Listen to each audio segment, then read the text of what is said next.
किसान भाइयों बहनों, सफलता की कहानी क्रम में आइए आज आपको ले चलते हैं गोंडा जनपद के वजीरगंज ब्लॉक के रायपुर गांव, जहां के प्रगतिशील किसान शिव कुमार मौर्य भैया टेलीफोन लाइन पर हैं। शिव कुमार भैया नमस्कार। नमस्कार डॉक्टर साहब। शिव कुमार भैया, आप परवल, पपीता और नींबू के लाल हैं। ये बताएं कि आपकी पढ़ाई लिखाई कहाँ तक हुई और खेती से जुड़ाव हुआ कब से? हमने डॉक्टर साहब एमकॉम किया हुआ है और साथ में PG diploma in human rights किया है। फिर खेती से जुड़ा हुआ कब से? हमको नौकरी मिल गई थी डॉक्टर साहब लेबर ब्यूरो में और एनएसओ में। उसके बाद संविदा पर थी, छूट गई। उसके बाद में हम खेती में लौट आए, अपने पिताजी के साथ खेती में सहयोग कर रहे हैं। खेती में लगे हुए हमको डॉक्टर साहब 10 साल हो रहे हैं। तो कितनी खेती की जमीन है आपके पास? हमारे पास डॉक्टर साहब खेती की जमीन 4 एकड़ है। कौन कौन सी फसल इस समय आपके खेत में है?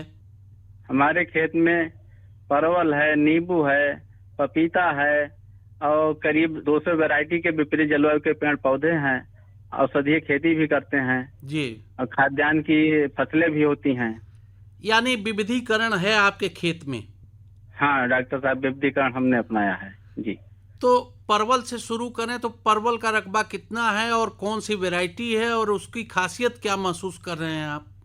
परवल का रकबा डॉक्टर साहब हमारे यहाँ आधा एकड़ हमने लगाया हुआ है और अपनी स्थानीय किस्म हमने लगाया है जो काफी अच्छा पैदावार दे रही है।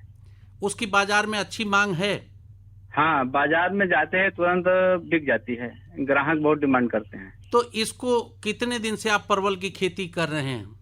परवल की खेती डॉक्टर साहब हम 6 साल से कर रहे हैं। तो कोई नई वैरायटी के बारे में आपने सोचा नहीं? ये अपने यहाँ डॉक्टर साहब अच्छी वैरायटी है, हमारे मिट्टी में सफल है, जलवायु में, और बाजार में जाते हैं तुरंत ग्राहक ले लेते हैं, इसलिए हमने दूसरे के बारे में नहीं सोचा डॉक्टर साहब। तो परवल लगाते किस महीने में हैं और उसके बाद कौन कौन सी खास देखभाल खड़ी फसल में करते हैं? यह समय जो चल रहा है परवल का बहुत अच्छा टाइम है डॉक्टर साहब लगाने का। तो लगाने की तरकीब क्या है?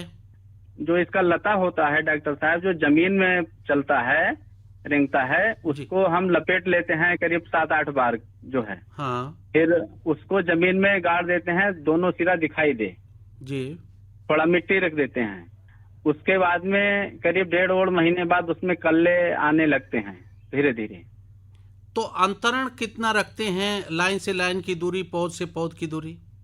पौध से पौध की दूरी डॉक्टर साहब हमने जो लगाया हुआ है अपने यहाँ, आधा एकड़ में करीब 200 पौधे हमने लगाए हुए हैं जी।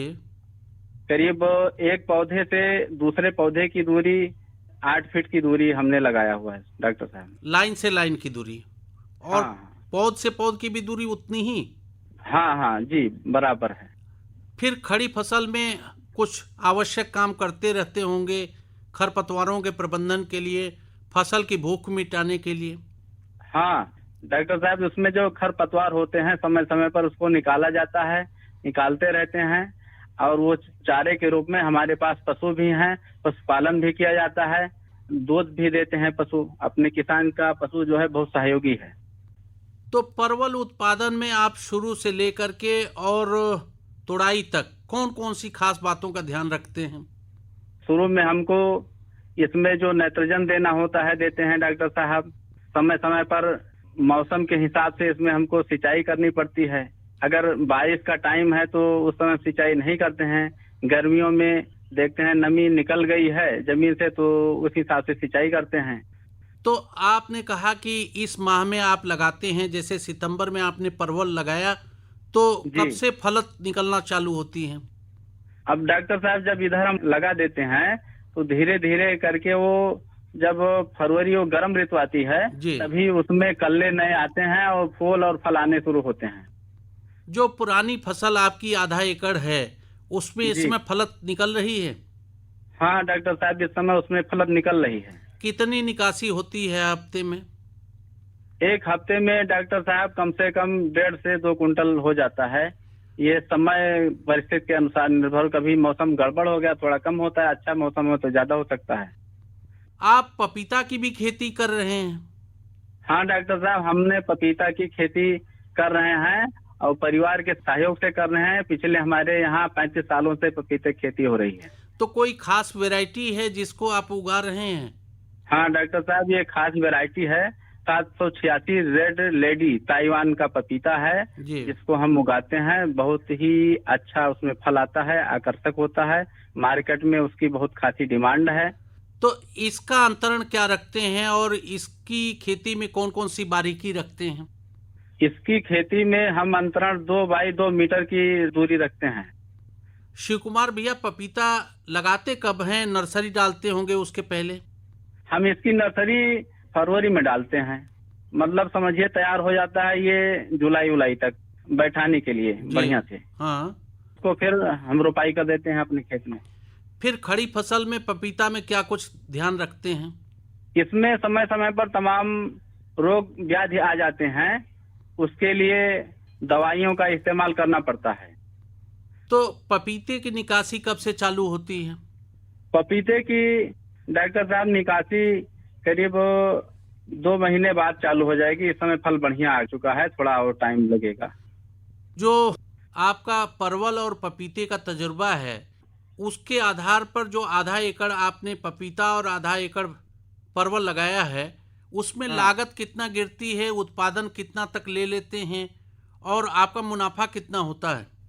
डॉक्टर साहब, आधा एकड़ पपीता लगाने में हमारा खर्चा मान लीजिए कम से कम 20,000 रुपये आ जाता है जी। और मुनाफा हमारा जो है ये मार्केट और समय के अनुसार होता है, कभी बढ़ जाता है कभी घट जाता है। औसतन जो है 50-60 हजार रुपये मेरा हो जाता है, समझिए। आधा एकड़ में? जी। कभी और अधिक भी हो जाता होगा? हाँ, अधिक हो जाता है, वो अपने कार्य के ऊपर है। जितना देखभाल किसान कर लेता है या हम कर ले जाते हैं उतना और होता है। और परवल में? परवल में डॉक्टर साहब बहुत ज्यादा लागत नहीं आती है। उसमें केवल पौधा आप लगा दीजिए, थोड़ा खाद लगाइए और इसका उत्पादन बहुत अच्छा रहता है डॉक्टर साहब, मतलब कम लागत में अधिक मुनाफा। तो आंकड़ा क्या है? आधा एकड़ में डॉक्टर साहब कम से कम जो है 45 से 50 हजार इसका भी मिल जाता है। और अगर मार्केट सही है, रेट सही है मौसम के अनुसार, तो बढ़ भी सकता है। जो अब तक का आपका तजुर्बा है परवल और पपीता उत्पादन का, उसके आधार पर और किसान भाइयों बहनों को क्या सलाह देना चाहेंगे? हम अपने किसान भाइयों बहनों से कहना चाहते हैं कि वो इसकी खेती करें। कोई दिक्कत हो हमसे परामर्श ले सकते हैं, हम अपना अनुभव बताएंगे, शेयर करेंगे। बहुत सारे किसान भाई बहन उत्सुक होंगे आपसे मिलने के लिए या आपसे बात करने के लिए, तो अपना मोबाइल नंबर बता दें।